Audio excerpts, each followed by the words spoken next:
For quite a long time, humans were forced to travel using strictly biologically available means. It wasn't until relatively recently that we began to utilize machines to make our lives easier. One of these great progressions of technology is the humble bicycle, which began simply as two wheels secured to a frame. All over the world, the bicycle is used in different ways, sometimes even between zip codes. The midwestern United States, however, has had a particularly close relationship with the subject and will be the focus of this video. Advancements in bicycle technology, such as the development of electric bikes and the integration of smart technology, have revolutionized the way the bicycle is utilized, specifically in the midwestern United States. The first bicycle, as we know it today, appeared in Paris around the 1860s.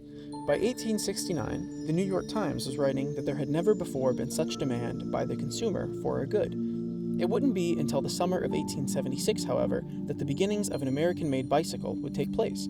Albert Augustus Pope, a son from a long-time logging and business family, would visit the Philadelphia Centennial Exhibition, laying his eyes upon the English ordinary bicycles. This would lead to the timely import and eventual first manufacture of bicycles in the United States. The Pope Manufacturing Company, based out of Massachusetts, quickly became the leading manufacturer of bicycles in the country after several patent filings and acquisitions of other manufacturers. A groundbreaking concept, the first truly efficient, human-powered machine, was taking the country by storm, but still only for a small group of daring individuals. Finally, in the late 1870s and early 1880s, the safety bike was brought to market by a British company named Rover. This new bicycle was the perfect combination of the newest standard features, as well as a new innovation, the low entry frame. This lower top tube had benefits that were twofold: easier mounting with a reduced standover height, and a lower center of gravity, which meant increased stability in virtually all situations. This new bicycle finally brought the appeal of the apparatus into the eyes of the mainstream population. American companies quickly began making competitive variants, and soon everybody wanted to experience this newfound freedom, powered by exercise. The low-entry, low-rise models began to come out in the United States around the 1890s, increasing accessibility for a population of decreasingly active individuals. There was a great bicycle boom during this time, leading to the peak of Pope's empire before the crash of the entire industry around 1904. Schwinn, a company that would later become one of the leading worldwide brands, was founded in 1895 in Chicago. By 1916, they had cumulatively produced over 1 million bicycles. Somehow it didn't last. Schwinn remained a main player in the industry until the 1930s, when the Great Depression hit. Feeling the pain like all other businesses, they were forced to innovate or fade into obscurity. A well-executed visual overhaul, combined with the addition of features like fatter tires, reflectors, and more comfortable seats, saw demand soar to a record 1.2 million units in 1936 and established Schwinn as a market leader. With all of these sales, there came increased competition, and a handful of other companies entered the market. Again, in the 1960s, there was a sharp decline in demand, followed by a rapid boom in the 70s and another steep decline in 1975. With sales dropping 50% industry-wide. By the 80s, manufacturers were beginning to change hands and quality began to fall. Currently, although manufacturing is now largely overseas, we are in another industry boom. The bicycling industry contributed largely to economic and infrastructure development in the Midwest. For decades, Chicago, guided by Schwinn, produced more bikes than any other city in the country into the 20th century. This partnership elevated the already strong industrial powerhouse into a manufacturing monolith. Because of this heavy demand and versatility needed in bicycle parts manufacturing, Chicago's manufacturing sector became very resilient. After the infamous Chicago fire, many businesses were able to simply pivot to manufacturing bicycle components. Looking at the other side of our scale, when the bicycle business was slow, companies could pivot to automobile or other consumer good productions. Aside from simple job creation and tax revenues generated by the industry, communities benefited as a whole from the presence of these companies. In Chicago specifically, a culture sprang up around bicycle races, both indoors on the track and outdoors in the streets. Cycling companies were also instrumental in lobbying for the development of higher quality roadways and protected cycling infrastructure, long before automobile companies were involved in the situation. Further, in 1963, Park Tool Company was founded in St. Paul, Minnesota. A while later, Quality Bicycle Products, one of the largest present-day parts distributors, was founded in Bloomington. Trek Bikes, established in 1976, is based in Milwaukee.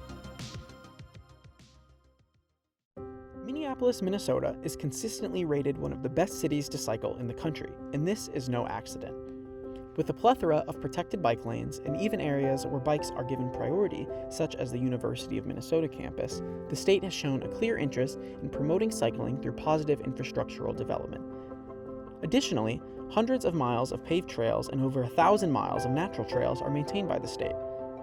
In a 2003 study by the University of Minnesota in reference to local races and cycling events, these events can have a very significant impact on the localities where they are held. Unlike other impacts, which tend to be more spread out, events tend to be focused around specific places. As an example, the Headwaters 100 in September attracts about 800 to 900 riders from the upper Midwest and Canada to the Park Rapids area, generally for that purpose only. Most stay in local motels or resorts for 1 to 2 nights and eat out and shop. Some stay for a week and do other things.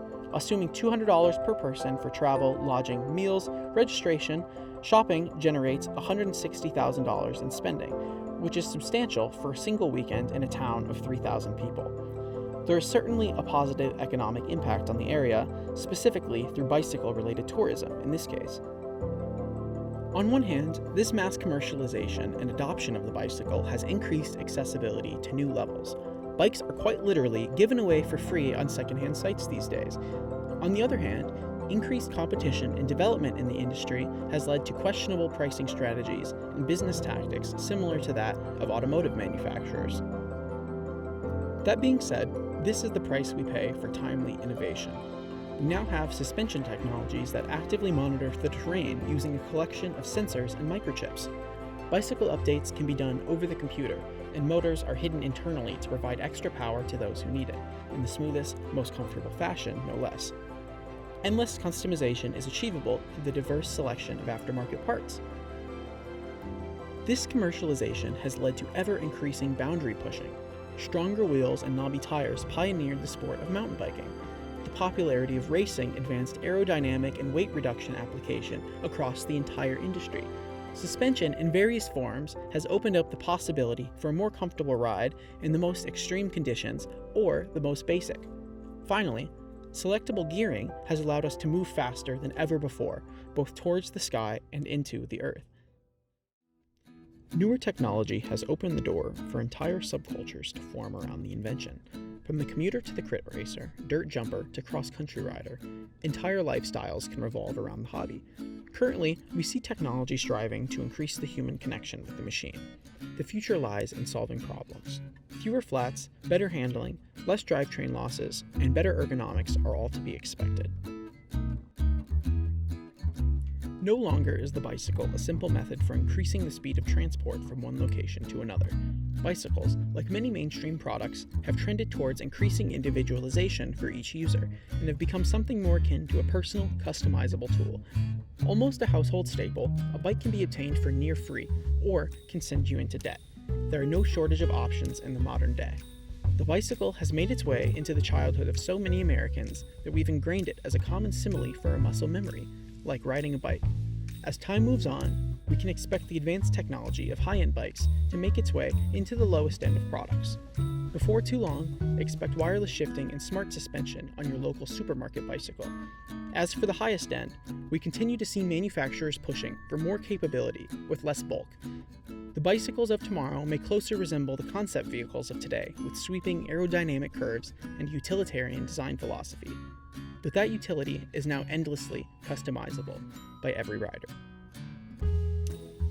So, as we look back on how this recreational staple has evolved, how has it stuck around?